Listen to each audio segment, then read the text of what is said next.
mga Pilipino, marami daw tayo kasabihan, no? Nandiyan ang mga magulang natin. At ako kasi old school ako eh. Lumaki ako doon sa mga kasabihan ng mga matatanda. So, madalas nating maririnig noon, lalo kay Manny Pacquiao, di ba? Yung bilog ang mundo. Yan. Bilog ang mundo, kung meron daw tinanim, ay merong aanihin. Kung merong tag-ulan, merong tag-araw, di ba? If there's you, there's me. We are meant to be. Yan, ngiti si Sis Marilyn, no. So at kung merong pagluha at kalungkutan, meron po tayong pagtawa at kagalakan. So ganyan po ang buhay natin, mga kapatid. Ang pamagat po ng ating mensahe ay pinamagatan kong tears and joy, no? Hindi tears of joy, tears and joy, no? So samahan niyo po ako, mga kapatid, tayo po ay yumuko at tayo ay manalangin. Aming Diyos, aming Amang makapangyarihan sa lahat, salamat pong muli at kami ay nagkasama-sama upang makapanambahan, Panginoon. Di man po kami pisikal na magkakasama, nagkakaisa naman po kami, Panginoon, sa pagpupuri at pagpapasalamat sa iyo. Samahan niyo po kami, Panginoon, sa pakikinig ng inyong mensahe sa araw na ito. At nawa, Panginoon, anuman ang aming marinig ay tumanim sa aming mga puso't isipan. At magdulot ito, Panginoon, ng pagbabago sa aming mga buhay. Ito po ang aming panalangin sa pangalan ng inyong anak na si Jesus at sa pakikiisa at paggabay ng inyong banal na Espiritu. Amen. Okay. So mga kapatid, tayo po ay nasa ikatlong parte na ng ating Advent Sunday. So kung nakita nyo ba yung ating mga sinindihang kandila kanina? So ang ating pong kandilang sinindihan ay yung Candle of Joy, no? At yun po yung ating tema ngayong hapong ito, joy, no? At tulad po ng ating binasa kanina doon sa awit chapter 126 to chapter 126 verses 1 to 6, yan po ang ating pagbabatayan, mga kapatid.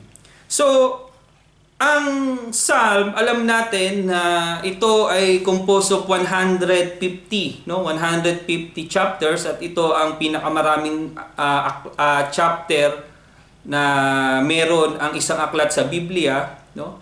At mostly ang Psalm ay ikinukunik natin kay King David, no? Marami naman siyang ginawang sa Psalm, pero hindi po lahat ay si King David ang nagsulat, no? At ito pong parte ng Psalm 126, ito po ay tinatawag na Psalm or Song of Ascents, no? Song of Degrees, no? Bakit, Pastor, degree, no? So, bakit ascent, no? Ascent. Ay, ibig sabihin niyan, mga kapatid, ito ay awit ng pag-akyat, no? Pag-akyat. Bakit? Bakit pag-akyat, Pastor? Kasi sa structure po ng kalupaan o yung topology na tinatawag na Israel, ang para ka po makapunta sa Jerusalem, ito po ay para kang umaakyat ng hill, no? So, ito ay kanilang binibigkas sa tuwing sila ay pupunta sa Jerusalem, no? At alam naman natin na maraming mga feast, no, maraming pesta ang bayan ng Israel, at merong natatanging tatlo. Alam natin yan, yung the day of Passover, yung Feast of Weeks na mas kilala natin sa tawag na Pentecost, at yung Feast of the Tabernacle, di ba? So, yan, pag yung mga pilgrims pupunta sa Jerusalem, kinakanta nila itong awit na ito, no? So, sa pag-aaral, mga kapatid, ito pong parte na ito ay nasulat, no, para sa paggunita doon sa kasaysayan na kung saan ang bayan ng Israel ay napalaya doon sa pagkabihag nila doon sa Babylonia. So mga kapatid, actually, ang pag-aaral po natin ay karuktong po ito. Kung maaalala nyo, last Sunday, no, na karuktong po ito nung ating lesson doon sa naalala nyo, ang ating tema nung nakaraan ay peace, no? At yung pinag-aralan natin last Sunday is comfort, no?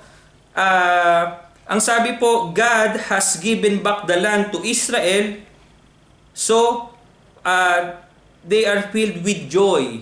Yan yung pag-aaralan natin. Last Sunday, ang sabi natin doon, God gives comfort to Israel by saying your suffering will end soon. No, sabi natin matatapos na yung paghihirap nyo after 70 years, no. So, yun yung nagbigay sa kanila ng comfort, yun yung nagbigay sa kanila ng kapayapaan.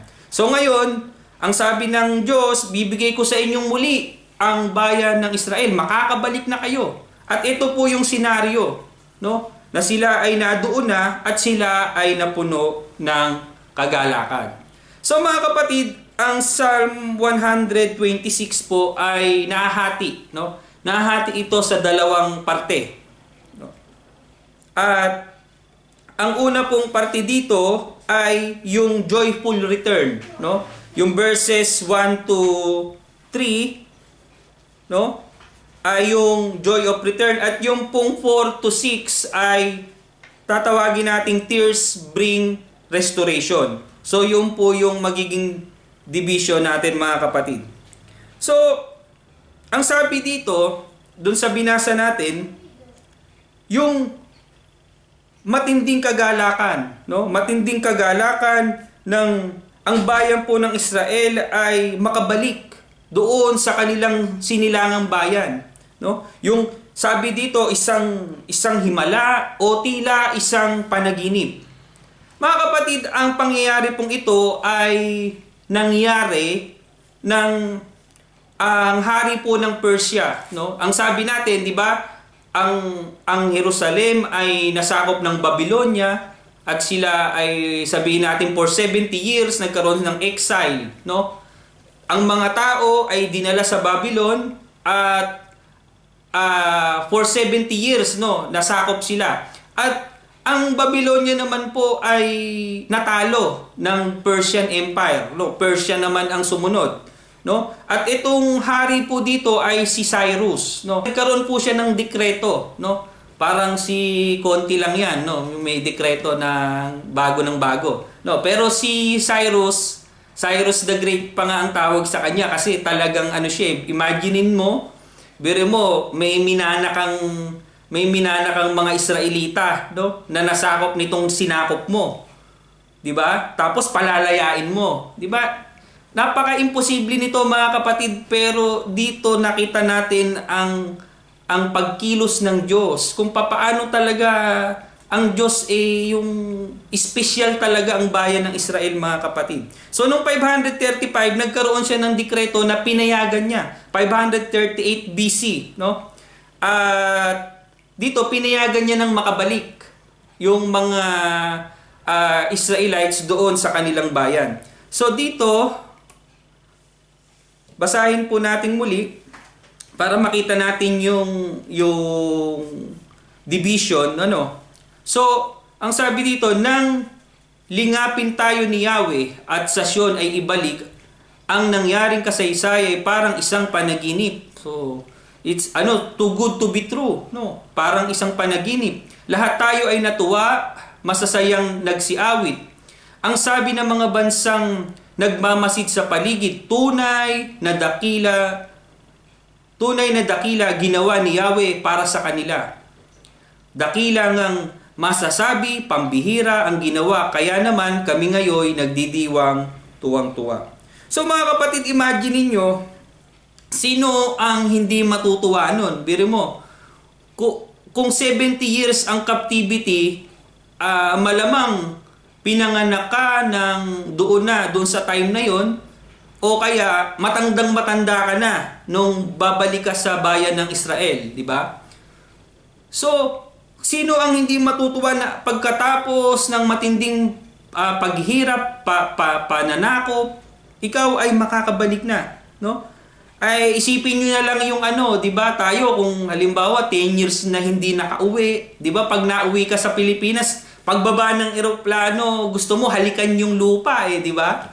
Ako ganyan, nung una akong umuwi, gusto kong halikan yung lupa. Nung una akong uwi ng Pilipinas. Imagine niyo to, 70 years yung exile, no? Ang may mga dispute dito kasi sabi, yung 70 years, yun yung kabuuan exile. Pero ang sabi nung ibang pag-aaral, 50 years lang daw ay meron ng ibang nakabalik. So yung computation nila ng 70 years parang ito yung kabuuan ng exile, pero sa loob ng 50 years, no, yung dekreto nitong si Cyrus the Great, meron ng unti-unting nakabalik. So doon natin mamaya makikita din natin 'yan.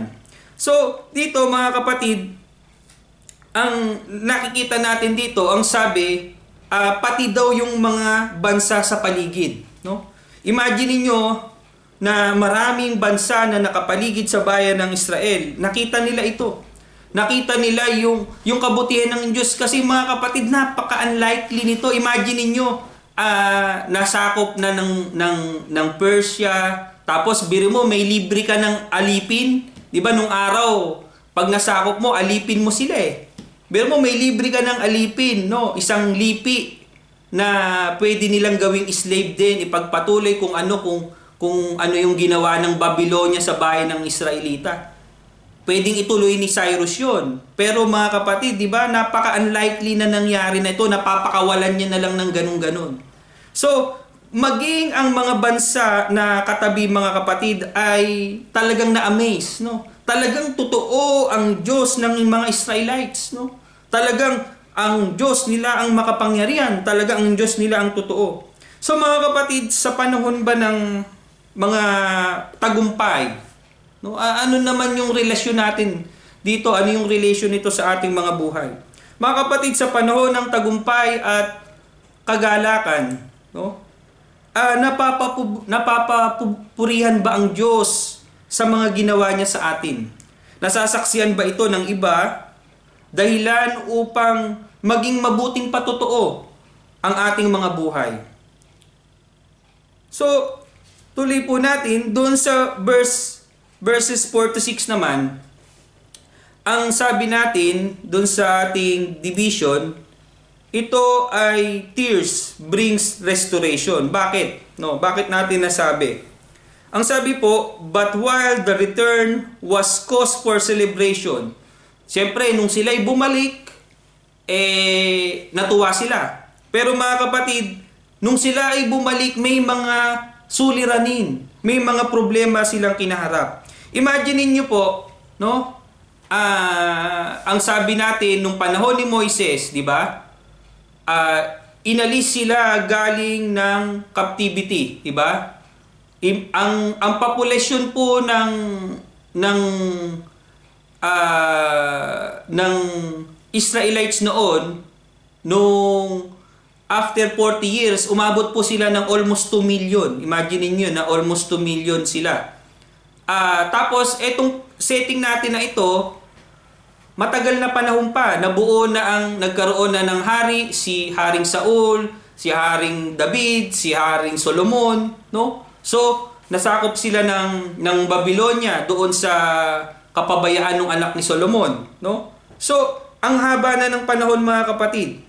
So, imagine niyo to dito sa pagbabalik nila na ito, no? Sa loob ng mahabang panahon, 'di ba? Halimbawa, tayo dito na tayo pinanganak sa Italia, no? Yung mga anak natin, no? Hindi na 'yan babalik sa Pilipinas.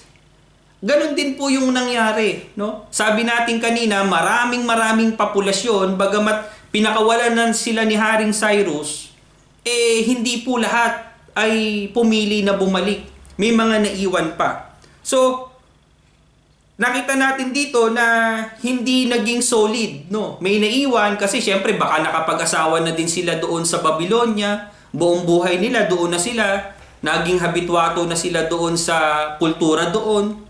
No? So, hindi lahat ay bumalik. So, isang naging problema yan. So, nung bumalik naman sila, syempre mga kapatid, mahabang panahon, no? Walang tao. O sabihin nating may tao man, syempre parang mga squatter lang yan. So, hindi nila pangangalagaan yung lupa. So, total ruins, no? Sabi, they had to rebuild the city from scratch, beginning with the walls to protect from the hostile neighbor. So sabi ko sa inyo kanina, yung wall, kung naalala nyo yung lesson natin noon, yung about Jeremiah, yung about Nehemiah's wall, di ba? Yun yung title ng message natin noon, na si Nehemiah yung naatasan na siya yung maggawa, no? Mag-oversee ng paggawa uli ng wall. So, nakita natin dito, nung bumalik sila, back to scratch, tapos kailangan nilang i-repair yung pader, no? Para nga maproteksyonan muli ang bayan ng Jerusalem. Pero mga kapatid, sa kabila ng kanilang pagsusumikap, sabihin natin na repair na ito, pero hindi po nila naibalik doon sa dating kalagayan, no? Hindi nila naibalik doon sa dating ganda yung templo. Bagamat na-repair nila, hindi na nila nabalik sa dati yung ganda. So, ano pa? Ano pa yung mga problema dito? Yung mga lupain, di ba? So, maganda na makita natin mga kapatid na kung maalala nyo ang ating Panginoong Hesus, laging dalawa lang yung livelihood na sinasabi niya, yung pangingisda, pagtatanim, di ba? At yung merchant, yun, laging ganun lang.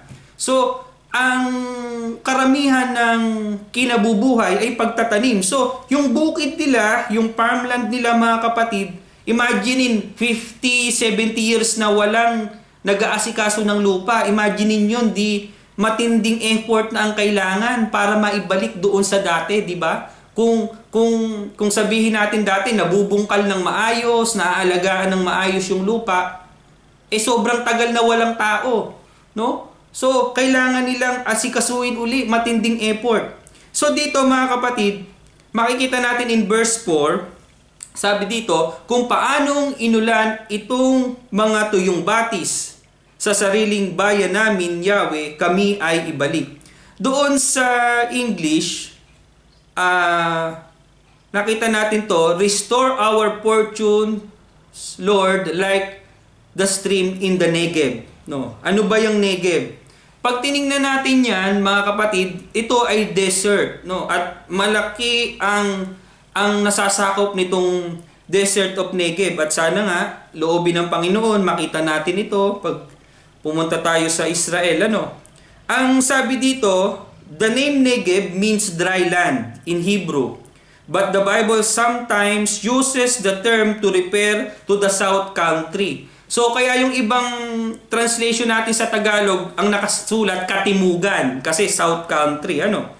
So, ang nakikita natin dito, ang gusto kong i-point out dito, bakit merong significance itong Negev, ay, alam nyo ba yung ano, di ba kapag nakakapanood tayo ng mga movie, may mga desert, di ba, may disyerto, alam nyo yung oasis? 'Di ba? Sa gitna ng disyerto, makakita tayo may puno tapos mayroong tubig. No? Tapos 'di ba nagtatatakbo sila doon kasi yun yung uhaw na sila tapos makakainom sila ng tubig, no? So, doon sa Negev mga kapatid, ang sabi, the Negev is a hot, dry region in the southern part of Israel, receive less than 8 inches of rainfall each year. No? Imagine niyo, each year 8 inches of rainfall lang. Sabihin natin hindi ito ganun kadami. Pero bakit ganito ang explanation? Hindi pala ganun kadami, pastor. Ano ang importansya niya? Kasi nga mga kapatid, tulad ng oasis, no?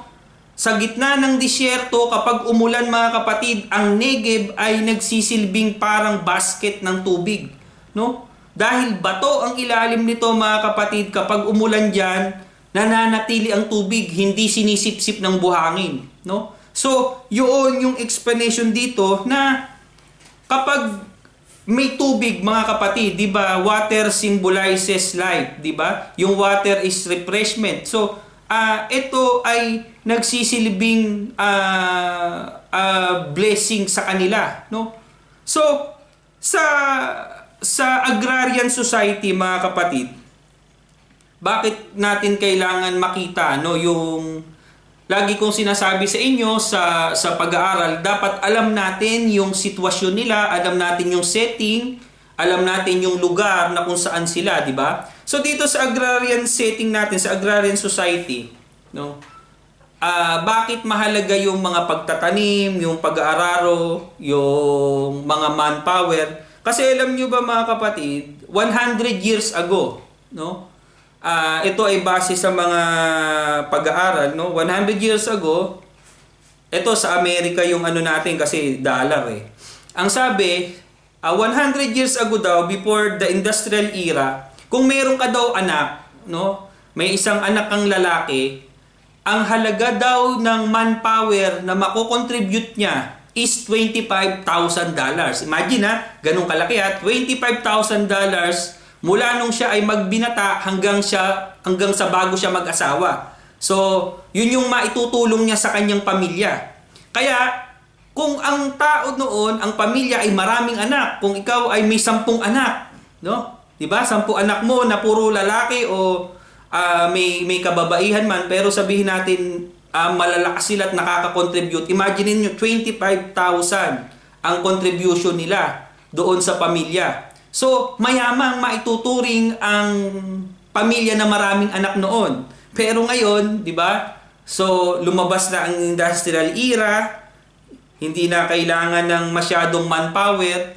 So, nagkakaroon na rin ng pagbabago. Ang asset dati, na asset ang maraming anak, ngayon liability na, di ba? At mahirap ang isang pamilya na maraming anak kasi mas maraming papakainin, mas marami silang pag-aaralin, no? Kaya ang society, mga kapatid, nag-iiba rin ng tingin, no? Dati gusto mag-anak ng mag-anak, ngayon ayaw na. Sabi niya, who needs them? Di ba? Ang sabi nga kung 25,000 daw yung nako-contribute ng bata noon, ngayon daw sa Amerika, bago daw graduate ng high school, kailangan mong gastusin siya ng $65,000 ang isang anak. Imagine niyo, 65,000 ang isang anak bago pa graduate ng high school. So, nakita natin ng kaibahan ngayon, mga kapatid, sa mga modernong panahon, ano? Kaya yung ibang tao, baliktad na. Ayaw, imbis na mag-anak, ayaw na nilang mag-anak. So, ang nakikita natin dito, mga kapatid, less manpower and less resources nung panahon nila, no? Kaya nga, sa matagal na panahon, mga kapatid, imagine niyo to, pagbalik nila, wala din namang mga binhi. Tapos, kailangan pa nilang bungkalin yung lupa. So, doon sa verse 5, sabi dito, silang tumatangis habang nagsisipagtanim. Hayaan mo na mag-aani na puspos ng kagalakan. Sabi doon, those who sow in tears will reap with songs of joy. No? Paano yan? No? Imagine niyo to, mga kapatid. Ang sabi natin, konti lang yung mga binhi. Siyempre, galing sila ng Babylon. No? Siyempre, kung may mga supply man yan, sapat-sapat lang. At saan ba manggagaling, mga kapatid, yung itatanim nila na mga buto? Di ba doon din sa mga dala-dala nilang grains? So imagine this, brothers and sisters, no? Kung yung mga butil ng trigo na dala-dala nila, no? Na yun lang yung dala nila. Na dapat sana na kapag sila ay nagutom, no? Yun ay pwede na nilang kainin. Pero mga kapatid, yung sa sitwasyon nila, kapag kinain nila yun, magugutom na sila afterwards. Kaya ang choice na gagawin ng mga kalalakihan o nung ama ng tahanan, itatanim niya ito. Hoping na yung tinanim nila, nagtiis sila ng gutom, afterwards, yung itinanim nila ay aani sila with great joy. So, mga kapatid, isipin niyo yun, napakabigat na senaryo. No? Na halimbawa, mayroon ka na lang isang salop na grain, at nakita mo yung mga anak mo ay gutom na. No? Tapos, iniisip mo, pag pinakain mo to ngayon, bukas sa makalawa, sa mga susunod na mga araw, mag-aantay lang kayo na mamatay kayo sa gutom. Kaya ang choice na kailangan nilang magtiis, no? para itanim itong mga grains na taglay-taglay nila, yung hawak nilang grains ngayon, no?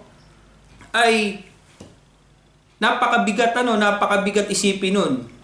Ngunit kung sila ay itatanim nila, mga kapatid, aani sila, no? Aani sila at magkakaroon ng great joy. Sabi diyan, will reap with songs of joy.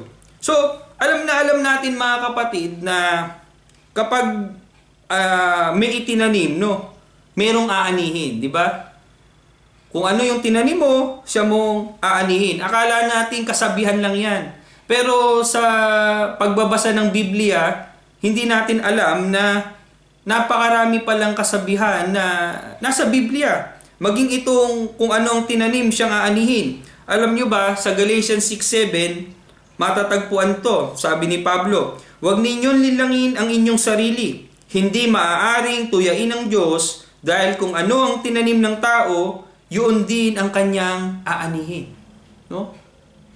So, mga kapatid, for us to understand, no, bakit pastor mo ipinapasok yan?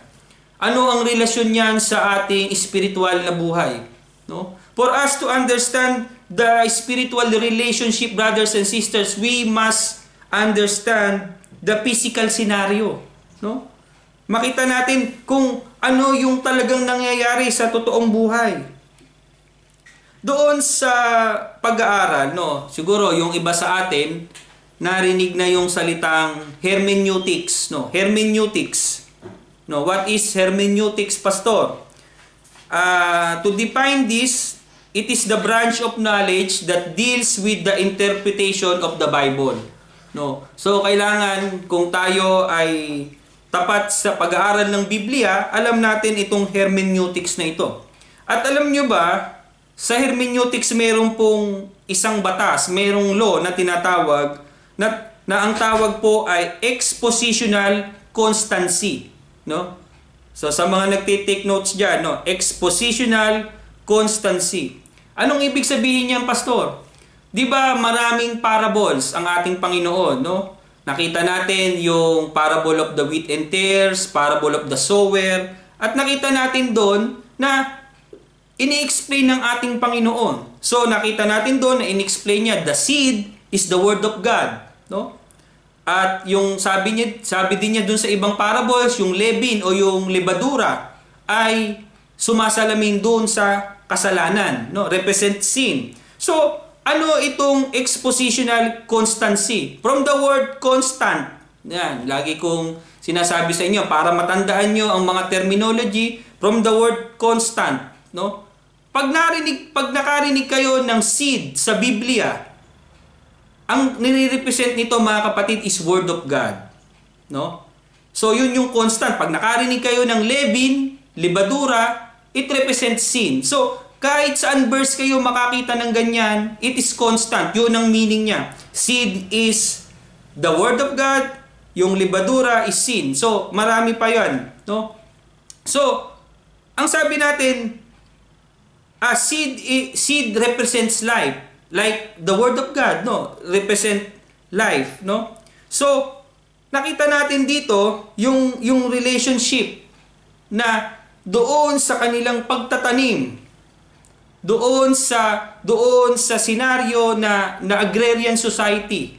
Makikita natin yung kailangan magtanim at darating ang panahon na tayo ay aani. Doon sa verse 6, sabi, silang mga nagsisihayong dalay binhit na nanangis ay aawit ng may galak, dalay ani pagbalik, no? Sabi doon sa verse 6, those who go out weeping, carrying seed to sow, will return with songs of joy, carrying sheaves with them, no? So mga kapatid, ano ang prinsipyo na gusto kong makita nyo dito? Ang prinsipyo po is that the effort will be rewarded. No? Nakita natin na nagtanim sila. Kung hindi ba sila nagtanim, may aani sila. No? At hindi lang yon, no? If we put all we have, sabi, nagtatanim sila ng lumuluha. Kasi imagine niyo mga kapatid, yung tinatanim nila na yon, huling pagkain na nila. Diba? Yun lang ang meron sila. At umaasa sila na yung kanilang sakripisyo nung nagtanim sila, ay aani sila pagkatapos ng pagtatanim. So mga kapatid, tulad po ng sinabi ni Apostol Pablo doon sa Galatians, sabi, mga anak ko, dahil sa inyo'y minsan pa akong nagdaranas ng hirap tulad ng babaeng nanganganak. So, pains of childbirth, yung dinidescribe ni Apostle Paul, hanggang sa ganap na mabuo si Kristo sa inyo. So, si Apostol Pablo po ay nagtatanim, nagpapakasakit, hanggang sa maanihin niya yung kaniyang itinanim sa mga mananampalataya. So, hanggang sa ganap na mabuo si Kristo sa inyo. Yun po ang sabi niya sa mga taga-Galatia. So, by faith, we will reap with joy, mga kapatid. So, ano ang pinakamagandang example nito? Yung mga missionary, di ba? Isipin nyo yung mga missionary, mga kapatid. Alam nyo ba, karamihan sa mga missionaries, galing yan sa mga mayayamang pamilya. No? Kasi isipin nyo din, paano rin nila masusuportahan yung kanilang pagmimission kung walang susuporta sa kanila. Yan po ang senaryo nung araw. Ngayon kasi, ang mga missionary sinusuportahan na ng mga churches. Pero nung araw, mga kapatid, majority ng mga missionary galing yan sa mayayamang pamilya. Kasi nga, sino yung magsusupport sa kanila? Siyempre, yung pamilya din nila, no? Yung magsusupport doon sa mga pag-travel nila. So mga kapatid, ganoon ang effort, no? Ganoon yung sakripisyo. Imagine niyo, isinakripisyo nila yung kanilang marangyang pamumuhay para pumunta sa mga lugar na walang kuryente, walang sibilisasyon, no? Kakain sila ng mga kung ano-ano lang, no? Kaya nga mga kapatid, napakatinding sakripisyo. Pero mga kapatid, no? Imagine niyo to, na kung hindi dahil sa kanilang pagsasakripisyo, maraming tao ang mapapahamak. Maraming tao ang hindi makakakilala, no? Makakakilala sa ating Panginoon. At minsan, dumarating man yung mga, sabihin natin yung mga matinding, yung sabihin natin parang baliwala yata yung hirap nila. No? Parang hindi nagbunga yung mga misyon nila. Pero mga kapatid, marami tayong makikita, marami tayong mababasa ang mga kwento ng mga misyonaryo na sa tingin nila ay wala silang nagawa. Sa tingin nila, hindi nila na wala silang nabahaginan, no? Tulad nung isang kwento ng mag-asawang misyonaryo na nangyari nung 1800s, no? Way back sa England, no? Itong mag-asawa nito, nagpunta sila sa isang tribe. Hindi sila tinanggap, no? At hindi na rin sila makabalik muli dahil wala na silang ganong pera eh. Napilitan silang magtayo ng bahay nila doon sa labas ng tribo, no? Hindi sila pinapapasok nitong leader ng tribe sa loob dahil siyempre meron na silang religion doon eh. Meron, naniniwala na sila sa mga kung ano-ano. Alam nila itong mga dayuhan na to merong ibinibigay sa kanilang bagong pananampalataya. So wala. Biro nyo, hanggang sa nagkasakit, no? Nanganak yung babae na asawa ng misyonaryo, namatay yung babae sa hirap, no? Ang natira lang yung bata saka yung ama. Tapos yung lalaki tumalikod sa Panginoon kasi biro nyo, sinakripisyo nila yung marangya nilang buhay, tapos namatay yung asawa niya. Tapos alam nyo ba, isang bata lang ang napatanggap nila sa Panginoon. At yung bata na yung kaya lang pumupunta sa kanila is para bentahan sila ng itlog, no? Nagaling dun sa tribo. At alam nyo, ang ending ng istorya, bumalik na sila dun sa kanilang pinanggalingan, no? Namatay nga ito asawa nung lalaki. Yung bata, no? Pinaampon nila. Kasi hindi niya kayang buhayin itong misyonaryo kasi wala silang trabaho doon, walang tumanggap sa kanila. Pinaampon nila yung bata. Tapos, itong lalaking to, hindi na siya naging misyonaryo, hindi na siya naging pastor, tumalikod siya sa Diyos, nagalit siya sa Diyos. Sabi niya, ganyan ba ang kapalit ng lahat ng paghihirap ko, lahat ng sinumpa niya ang Diyos. Tapos itong batang ito, na pinaampon nila, ang umampon dito, misyonaryo din. No? At lumaki yung bata na hindi niya alam yung kanyang istorya. At isang araw, itong batang ito, na-meet niya itong bata na nagtitinda ng itlog. At alam nyo ba ang nangyari? Itong bata na nagtitinda ng itlog na tumanggap sa Panginoon ay naging teacher. At siya yung nagturo doon sa buong tribo niya.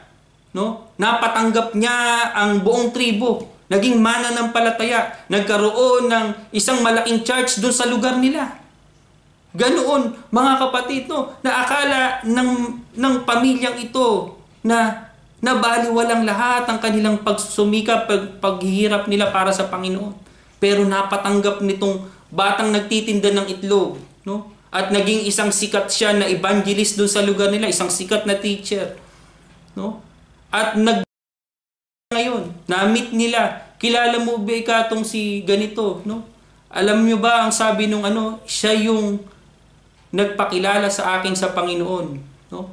At ang nangyari, inimbitahan nila tong bata na to, no, bumalik doon sa lugar nila at nakita niya yung puntod ng nanay niya na naging parang sikat na lugar doon dahil malaking malaki ang respeto nila doon sa unang pamilya na yun na nagmisyon doon sa lugar na yun. So mga kapatid, ganyan po, no? Minsan umiiyak tayo sa Panginoon para sa asawa natin na hindi pa nakakakilala sa Panginoon. Sa mga anak natin na ayaw lumapit pa, no? Sa mga kamag-anak natin na hindi pa mananampalataya. Iniiyak natin ito sa Panginoon, mga kapatid.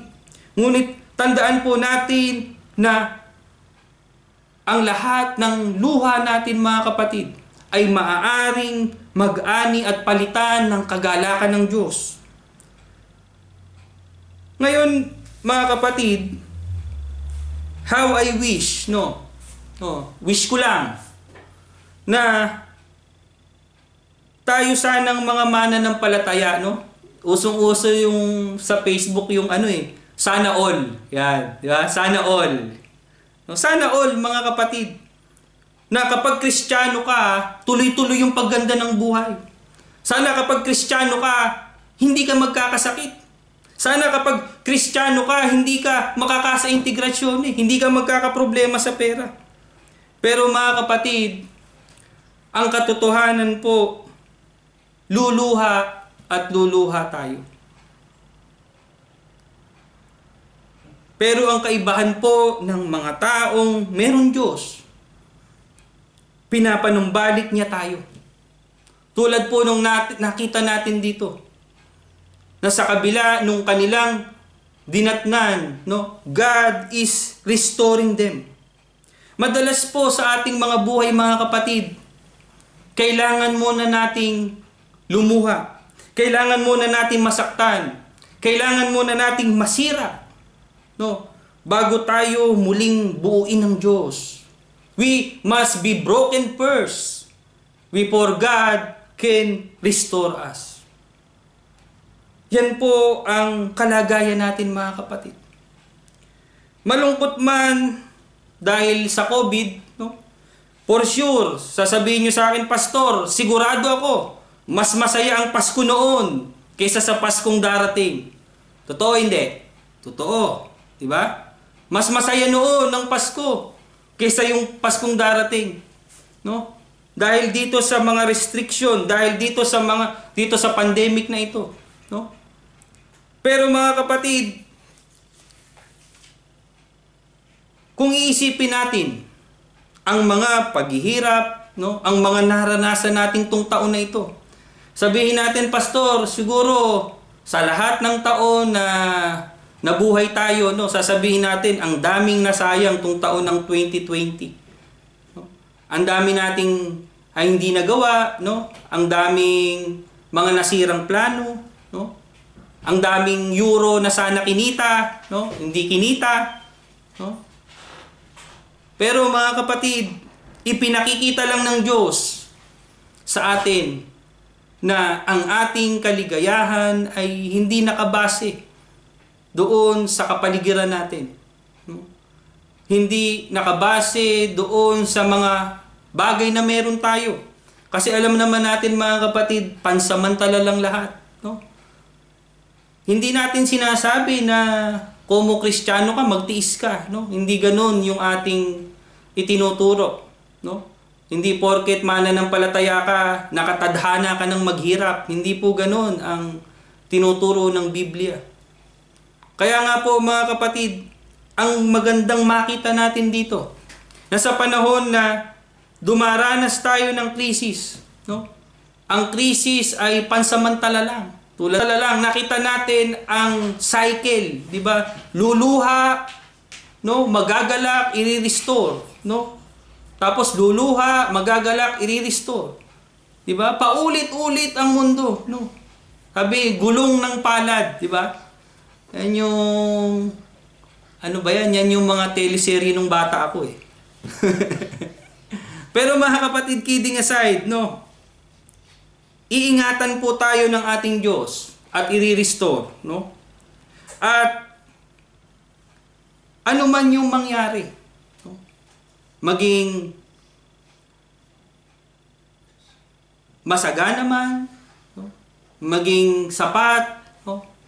Tandaan natin mga kapatid, yung mga nagawa ng Diyos para sa atin. No?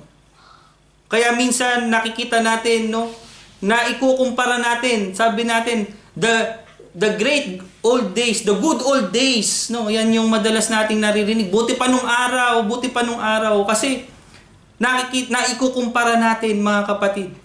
Pero tandaan natin mga kapatid, ang Diyos noon at ang Diyos ngayon ay hindi nagbabago. Kung papaano tayo pinagpala noon, pwede pa rin tayong pagpalain ngayon mga kapatid. At sa kabila po ng anumang krisis na ating kinakaharap, patuloy po tayong inire-restore.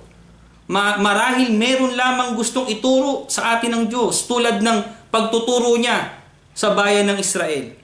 So mga kapatid, ang lahat po ng ating nararanasan, ang lahat po ng dinanas natin sa ating buhay ay sapat na para magkaroon tayo ng kagalakan. Sa pangalan ng Ama, ng Anak, at ng Banal na Espiritu. Amen.